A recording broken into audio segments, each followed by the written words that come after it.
بہت دور ایک جنگل میں ایک بہت بیوقوف اور سستی کا مارا راجہ رہتا تھا۔ دنیا میں شاید ہی کوئی جانتا تھا کہ اس کی سلطنت کہاں واقع ہے۔ وہ سارا دن اپنے تخت پر لیٹا رہتا اور اس کے ملازم مور کے پروں سے بنے پنکھے سے اسے ہوا دیتے رہتے تھے۔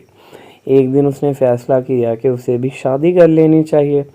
اس نے اپنے وزیروں، مشیروں اور سارے جو بھی اس کے دربار کے لوگ تھے ان کو دنیا کے ہر کونے میں بھیجا۔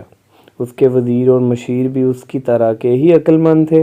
اس نے وزیروں کو کہہ کر بھیجا تھا کہ اس کی بیوی ایسی ہو جو زمین پر بھی چل سکے اور ہوا میں بھی، جس کی شکل انسانوں جیسی ہو لیکن وہ انسان نہ لگتی ہو، اس کے 4 بازو اور 4 ٹانگیں ہوں۔ بیچارے وزیر اور مشیر سخت پریشانی کے عالم میں دنیا بھر میں مارے مارے پھر رہے تھے۔ تبھی انہیں راستے میں ایک بہت عقل مند بوڑھا ملا۔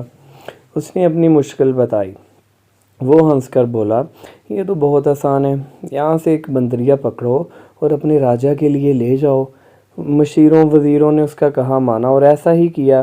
راجہ نے بندریا کو دیکھا تو غصے سے کہنے لگا، تم پاگل ہو، یہ تو بندریا ہے۔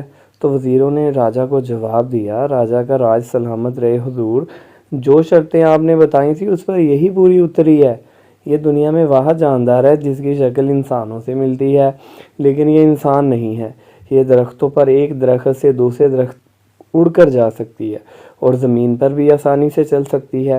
یہ ٹانگوں سے بازوؤں کا کام لیتی ہے اور بازوؤں سے ٹانگوں کا، اس لیے اس کی 4 ٹانگیں بھی ہیں اور 4 بازو بھی۔ واقعی راجہ کی ساری شرطوں پر ایک بندریا ہی اترتی تھی پوری، لہٰذا راجہ لاجواب ہو کر بیوقوفوں کی طرح انہیں دیکھنے لگا۔ پھر بندریا سے تو اس نے شادی کیا کرنی تھی، وہ ساری عمر کنوارا ہی رہا، لیکن لوگ بندریا کو نہیں بھولے اور راجہ کی غیر موجودگی میں اسے بندریا کا شوہر ہی کہتے رہے۔